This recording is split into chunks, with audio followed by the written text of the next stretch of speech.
Hello and welcome to Inside Indiana Business. I'm Gary Dick. What is the future of the $16 billion ag biosciences sector in Indiana? Can the state become a robust ecosystem for this growing innovation-based industry? Well, some 500 global ag leaders and entrepreneurs gathered for the first ever Forbes AgTech Summit in Indianapolis this week. Beck's Hybrids is a major player in the sector, the nation's largest family-owned seed company, and very much a company fueled by technology and innovation.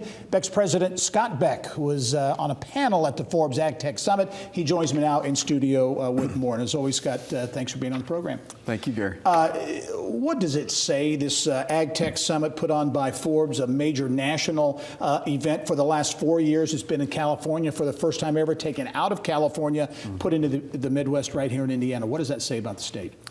It says a lot about the leadership here in Indiana from a number of different sectors, from government to education to business to startup companies. People are recognizing the assets that are in Indiana and that it is really a hub of innovation when it comes to agriculture, and particularly ag bioscience. Yeah.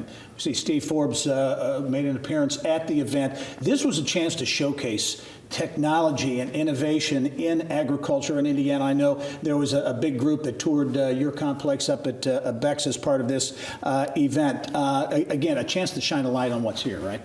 Absolutely. There were 10 different companies up there that showcased some of their latest innovations regarding imagery, sensing, testing of crops in season, and just using technology to help farmers, make better decisions. Talk about technology and innovation. I think Beck's is a great example, and how that is such a big part of your company, and has been for a long time, and has enabled you to grow far beyond Indiana.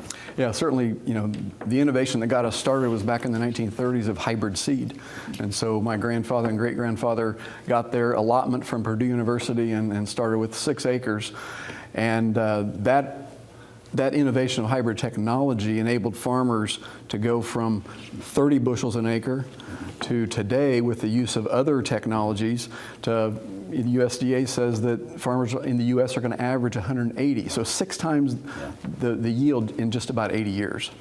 Talk about how if you use that example and you kind of expand it out onto so many of the other things going on in agriculture right now. It's a $16 billion industry estimated in Indiana. What's the potential for the state to really, pardon the pun, grow this thing into something really big in terms of jobs and investment?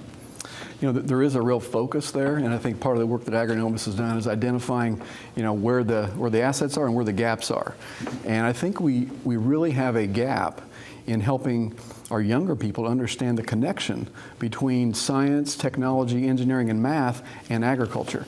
When you think about the state's assets, 2/3 of what we do in Indiana is raising crops in the land that we have. So crop growing is like a factory. We're producing something. And so I had the opportunity to tour Subaru a few months ago, and many of the technologies they're using there to produce cars, we use the same types of things in agriculture, from imagery and sensors, robotics and automation.